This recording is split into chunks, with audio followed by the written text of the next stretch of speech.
AC के pipeline के अंदर कार्बन आ जाए तो उसके लिए एसी सेंटर्स जो हैं जो कि आपकी गाड़ी की सर्विसेज कर रहे होते हैं उसके लिए वो एक ऑयल यूज़ करते हैं, वो इस कंटेनर में है। अब इसको एक केमिकल के अंदर हम डिप कर रहे हैं और केमिकल में डिप करने के बाद हम इसको चेक करेंगे कि इसके अंदर दोबारा कोई लीकेज तो नहीं।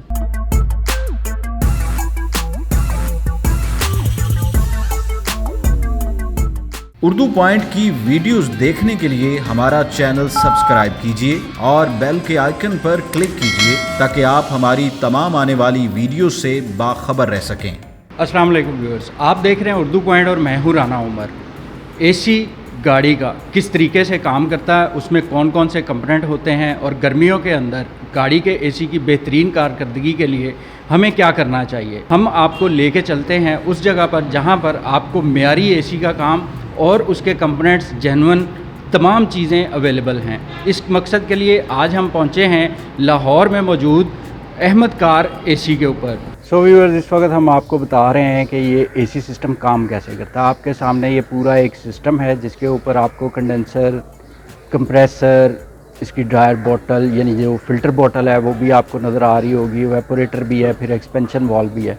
तो ये सिस्टम इस तरह से काम करता है कि जो कंप्रेसर है वो गैस को कंप्रेस करता है इसके कंडेंसर की तरफ, जहाँ पे जो कूलिंग सिस्टम लगा हुआ है आपका रेडिएटर और उसके साथ फ़ैन, वो गैस की कंडेंसेशन का काम करते हैं और फिर उसके बाद वहाँ से गैस इन फिन्स के अंदर से ट्रैवल करती हुई जाती है सीधी इस फ़िल्टर बॉटल पे। फ़िल्टर बॉटल से ये गैस निकलती है और वहाँ से ये जाती है सीधी एक्सपेंशन वॉल के थ्रू ये वेपोरेटर में जाती है और वेपोरेटर के ऊपर जो ब्लोअर लगा होता है वो इसको थ्रो करता है कूलिंग को आपके पैसेंजर केबिन में। व्यूअर्स, अब बात करते हैं एसी के अंदर मौजूद कंपोनेंट्स की, यानी कि कौन से स्पेयर पार्ट्स इस तरह से काम करते हैं, क्या उनके काम करने का तरीका कारकर्दगी है। तो हमारे पास इस मकसद के लिए यहाँ पे जो सबसे पहली चीज़ है जो कि इंजन के साथ अटैच होती है, दैट इज़ कंप्रेसर। ये हमारे पास कंप्रेसर है एक मौजूद जो कि बिल्कुल एक जदीद इलेक्ट्रिक कंप्रेसर है और आप पीछे उसके अंदर डिस्प्ले में भी देख रहे होंगे कि मुख्तलिफ़ किस्म के कंप्रेसर्स जो हैं वो पड़े हुए हैं और ये गाड़ियों के मुख्तलिफ़ मॉडल्स के हैं। तो ये जो कंप्रेसर का क्लच है इसके अंदर ये तीन चीज़ों के ऊपर मुश्तमिल है। ये इसका क्लच है, इसके साथ ये सिस्टम है और ये मैग्नेटिक सिस्टम है। अगर हम इसको देखें तो ये किस तरह से काम करता है, जब हम एसी का स्विच ऑन करते हैं तो ये क्लच जो है जिस तरह एक क्लच प्लेट काम करती है उसी अंदाज में ये इसको रोटेट करता है। यहाँ पे बेल्ट चल रही होती है, आप बेल्ट भी देख रहे हैं यहाँ पे मौजूद है। जब इंजन जो है वो इसको घुमाता है तो क्लच इंगेज होने के साथ साथ ये मैग्नेटिक सिस्टम इसका एक ऐसा मैग्नेट तैयार करता है जिससे कंप्रेसर ऑन होके और गाड़ी के अंदर गैस की सर्कुलेशन को शुरू कर देता है। हमारे पास एक कार का कंडेंसर है, उसके साथ जो इक्विपमेंट लगे हुए हैं यानी कंपोनेंट्स लगे हुए हैं, उन कंपोनेंट्स में आप ये एक फ़ैन देख रहे हैं जो कि एक कंडेंसर के साथ है। उसके साथ ये पाइपलाइंस पड़ी हैं जिसके अंदर गैस फ्लो करती है। कंडेंसर के साथ ये एक बॉटल अटैच है जो कि गैस को प्योरीफाई करती है और उसके अंदर से नमी और कार्बन को ख़त्म करती है, जिसकी वजह से आपका कूलिंग सिस्टम और बेहतरीन अंदाज में परफॉर्म करता है। ये एक बड़ा कंपोनेंट है, इसके अंदर भी उसी तरीके से वेपोरेटर मौजूद है और क्लाइमेट कंट्रोल सिस्टम मौजूद है। आपको इसके जो नज़र आएंगे इलेक्ट्रॉनिक सिस्टम जिनसे आप उसकी शटरिंग की मूवमेंट करते हैं, ये वो चीज़ें हैं। वो सबसे अहम चीज़ जो है एसी के अंदर वो ये है कि आपकी केबिन की एयर और आउटर एयर ये किस तरह से काम करती है। क्या पाकिस्तान के अंदर हमें आउटर एयर को इस्तेमाल करना चाहिए या कि सिर्फ इनर एयर को ही इस्तेमाल करना चाहिए। हमारा जो एनवायरनमेंट है उसके अंदर काफ़ी पोल्यूशन है और डस्ट है। जो डस्ट हम आउटर एयर को चला के इस्तेमाल करते हैं, हमारा जो वेपोरेटर है वो चोक हो जाता है। उसके चोक होने की वजह से हमारे एसी के अंदर प्रॉब्लम आती हैं जिससे कूलिंग सिस्टम बिल्कुल ख़त्म हो जाता है। यहाँ पे हमारे पास एक कंडेंसर मौजूद है जो कि डैमेज है और इसकी वजह क्या है कि ये डैमेज क्यों है। अगर आप इसको गौर से देखें तो इसकी जालियां जो हैं वो तकरीबन आपको कुछ जालियां बंद नज़र आएंगी। इन बंद जालियों की वजह से जो एयर फ्लो है वो इसमें से प्रॉपर नहीं गुज़र पाती, जिसकी वजह से आपकी गैस जो है गाड़ी की वो ठंडी नहीं हो पाती, जो कि आपके कूलिंग सिस्टम के ऊपर बुरी तरह असरअंदाज होती है। व्यूअर्स, गाड़ी के अगर एसी के पाइपलाइन के अंदर कार्बन आ जाए तो उसके लिए एसी सेंटर्स जो हैं जो कि आपकी गाड़ी की सर्विसेज कर रहे होते हैं उसके लिए वो एक ऑयल यूज़ करते हैं, वो इस कंटेनर में है। इसके साथ एक प्रेशर गेज भी मौजूद है। इस कंटेनर का काम ये है कि ये उस ऑयल को उस पूरी पाइपलाइन के अंदर भेजता है, जो कि जैसे जिस जगह के ऊपर गैस सर्कुलेट करती है उसी जगह पे ये वाला ऑयल मूव करता है और गाड़ी के पाइपलाइन के अंदर, उसके कंडेंसर के अंदर, एवेपोरेटर की जो जालियां हैं उनकी नालियों के अंदर ये तमाम कार्बन को बाहर निकाल लेता है। और उसी तरीके से जो हम गैस की बात करें तो कुछ कंटेनर्स में गैस आती हैं, कुछ बड़े सिलेंडर्स में आती हैं। ये वो कंटेनर छोटे वाले हैं जिनको हम इस्तेमाल करते हैं छोटी गाड़ियों के लिए, जिनके ऊपर गैस जो है वो कम क्वांटिटी में चलती है। अगर आप लो क्वालिटी गैस इस्तेमाल करेंगे तो आपका जो गाड़ी का एसी है वो कूलिंग कम करेगा और गाड़ी का दर्जा हरारत इंजन का ज़्यादा बढ़ेगा। तो इन चीज़ों के पेश नज़र आपको ये एहतियात करनी चाहिए कि आपकी जो गाड़ी है उसके अंदर ये तमाम मेयारी चीज़ें इस्तेमाल हों। व्यूअर्स, गाड़ी का एसी ठीक कराने के लिए जिस जगह पे आप एसी सर्विस सेंटर में जाएं तो वहाँ पे सबसे पहली चीज़ जो आपको देखने वाली है या जिसको आपने जांचना है कि ये एसी सर्विस सेंटर किस मेयार का है, तो उसके लिए आपको सबसे पहले उनके इक्विपमेंट को जानना ज़रूरी है। यहाँ पे हम आपको दिखाते हैं कि ये एक प्रेशर गेज सिस्टम है जिसके अंदर दुनिया की मुख्तलिफ़ किस्म की गाड़ियों के लिए जो प्रेशर की गेजेस हैं और उनके साथ जो उनकी नोज़ल्स हैं वो यहाँ पे मौजूद हैं।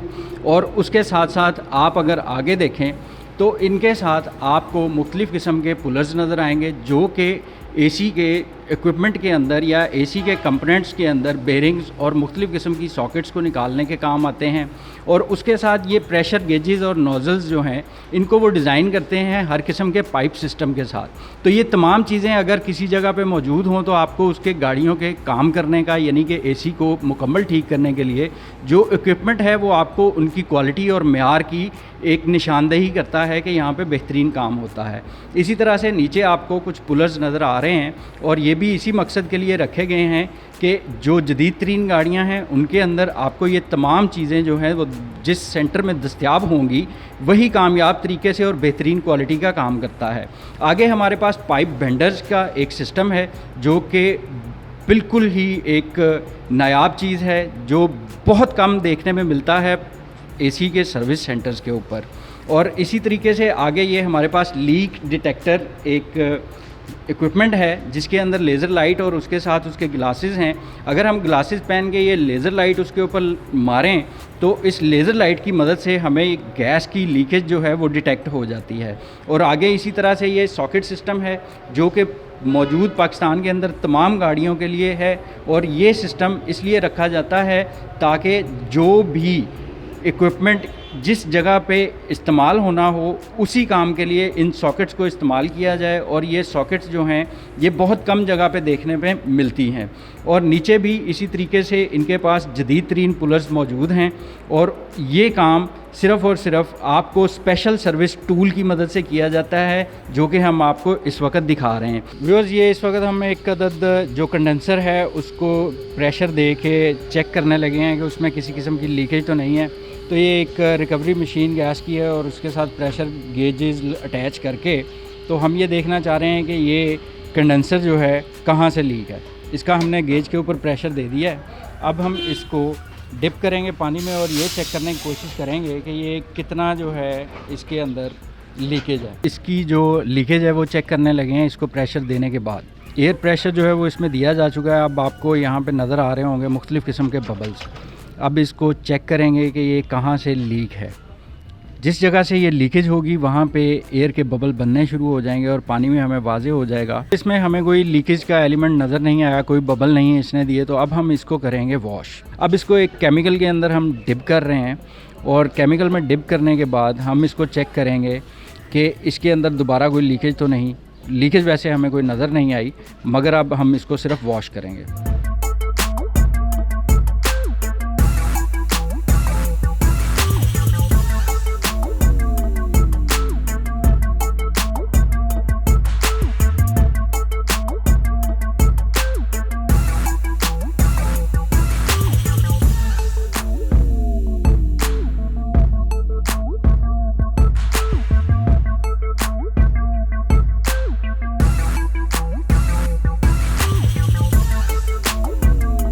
व्यूअर्स, इस वक्त आप देख रहे हैं कि इसको हाई प्रेशर के साथ साफ़ किया जा रहा है तो इसमें से कितना कचरा और कितनी डस्ट निकली है।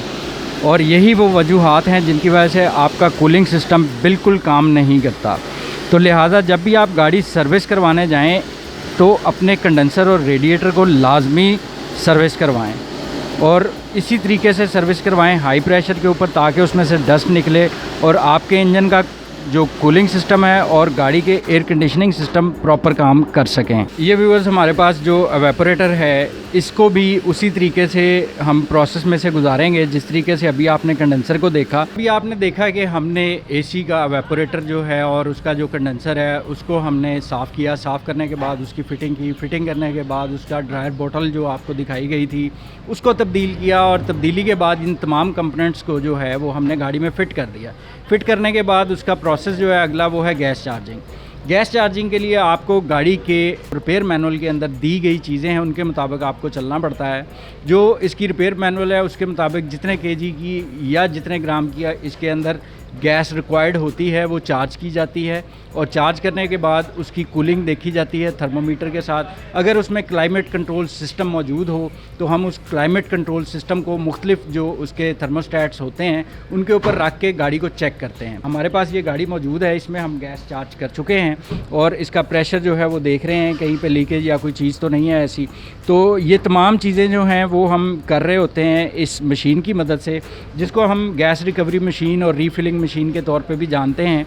व्यूअर्स, ये हमारे पास एक एवेपोरेटर के ऊपर जो एक फ़िल्टर लगा होता है ये है, और इसको कभी मेरा ख्याल है साफ़ नहीं किया गया, और इसके अंदर आप देख रहे होंगे कि कितनी डस्ट जमी हुई है। ये हम अक्सर गलती करते हैं, वो गलती ये होती है कि हम फ़िल्टर को हवा लगवा के और दोबारा इस्तेमाल करते हैं, मगर ऐसा नहीं है। ये filter once in a life use होता है। जब भी ये गंदा हो इसको हवा लगवाने की बजाय आप इसको रिप्लेस करें और इसकी जगह पे आप नया फ़िल्टर लगाएं।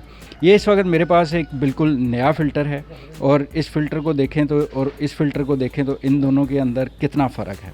ये फ़िल्टर एक दफ़ा ही इस्तेमाल होता है, जब भी ये गंदा होगा तो ये ख़राब हो जाएगा। सो इस वक्त गाड़ी के अंदर जो है वो गैस फिल कर दी गई है, और गैस फिल करने के बाद आप ये डिजिटल उसके ऊपर देख रहे हैं कि टेम्परेचर जो है केबन का वो ड्रॉप होना शुरू हो गया। तो अब हम देखेंगे कि ये कितना ड्रॉप होता है और इसकी कितनी इफ़ेक्टिवनेस है कूलिंग की गाड़ी के केबन के अंदर।